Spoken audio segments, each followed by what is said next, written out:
One summer day 2 years ago, my mom and I were on a road trip to Sacramento when suddenly she drank blue Gatorade, which turned out to be Windex. Random as it may seem, frantically searching around the car for a cup for her to spit into really reminded me how much I enjoy helping people. Similar to Kramer from Seinfeld, Cosmo Kramer is his legal name. Seinfeld first aired in 1989, and Kramer is an anomaly. He's a father of none, an ex-bagel technician employed consistently at nowhere, and yet, first and foremost, he is a friend.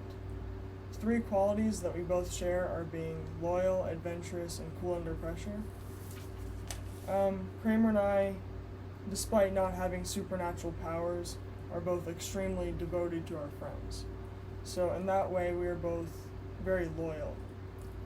Despite Kramer's erratic lifestyle, he still finds ways to be there for his friends when it matters most. He pulls off seemingly impossible saves in just the weirdest situations possible, all just because he cares that much about the well-being of his friends and his family.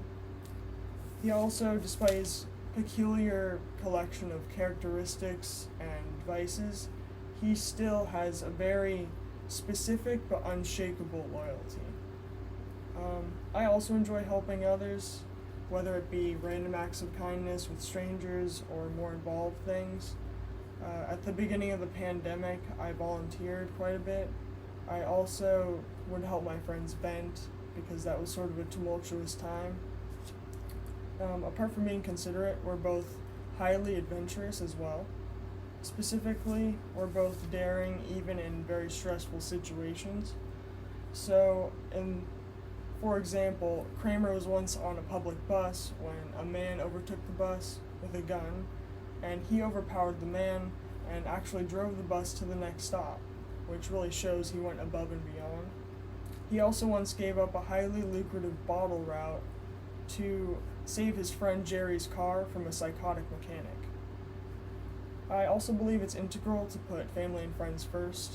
I used to be a pet sitter, and the reason I chose that job was because I actually enjoyed being, serving the animals and serving the clients. So having to drop everything to go see these animals, maybe if one of them was having a health issue or if a client couldn't make it by a certain time, I enjoyed that similar to Kramer. In addition to being adventurous, I'm cool under pressure. So in these high-stakes situations, I am able to find ways to remain calm as not to exacerbate the issue. Kramer does the same thing when sharing bad news, for example, to Elaine, who has a tiny red dot on her favorite sweater. He's just honest, and he isn't dramatic or perhaps insensitive. He just tells her the information as it is. Also, when it comes to the bus story, he juggles all these different factors. Like he was holding his girlfriend's toe on ice, actually, while overtaking this gunman. And then while driving the bus to the next stop. So he just remains calm despite all these obstacles. So in conclusion, we are both loyal, ambitious, and not easily shaken, resilient, I would say. Random as it may seem, I gain a lot of inspiration from his adventurous and even weird qualities because he's just true to himself. And that doesn't necessarily mean that he's self-absorbed, he's just true. And in that way, he is a true friend as well. So, in moments of great stress, similar to the Windex story, I'll keep his philosophy in mind.